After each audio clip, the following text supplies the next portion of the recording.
नाजरीन अस्सलाम वालेकुम। न्यूज अपडेट में आप सभी का इस्तकबाल है। मैं हूं आफरीन। आइए सबसे पहले आज की अहम खबरों पर डालते हैं एक नजर।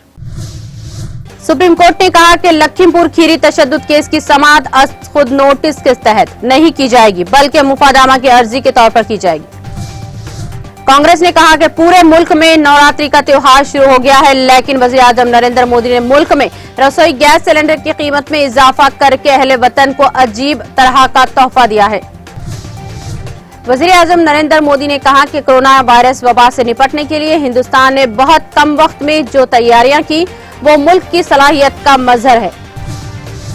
सुप्रीम कोर्ट ने कहा कि नेशनल ग्रीन ट्रिब्यूनल को आज खुद नोटिस लेने का हक है। भारतीय जनता पार्टी की कौमी वर्किंग कमेटी का ऐलान। वजीर आजम Narendra Modi, senior leader LK Advani, doctor Murli Manohar Joshi समेत 80 अरकान शामिल।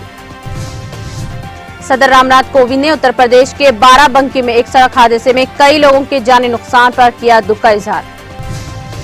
कांग्रेस के साबिक सदर राहुल गांधी और पार्टी की जनरल सेक्रेटरी प्रियंका गांधी ने लखीमपुर तशद्दुद में मारे गए किसानों के अहले खाना से मुलाकात की और इन्हें तसल्ली दी।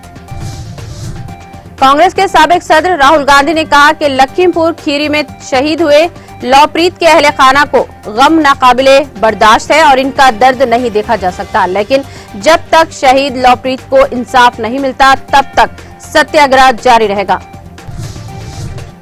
विश्व हिंदू परिषद ने हुकूमत हिंद से मुतालबा किया है कि वो चर्च के पादरियों और मिशनरियों की तब्दीली मजहब की कोशिशों को रोकने के लिए एक इंक्वायरी कमीशन तश्कील दे। मरकजी वजीर बराए अक़लियती उमूर मुख्तार अब्बास नकवी ने कहा कि अक़लियती फ़िरक़ा से वाबस्ता लोगों को तहफ़्फ़ुज़ फराहम करना हमारी क़ौमी जिम्मेदारी है। नाज़रीन, अपडेट न्यूज में फिलहाल इतना ही। दीगर अपडेट्स के लिए जुड़े रहिए TTV के साथ।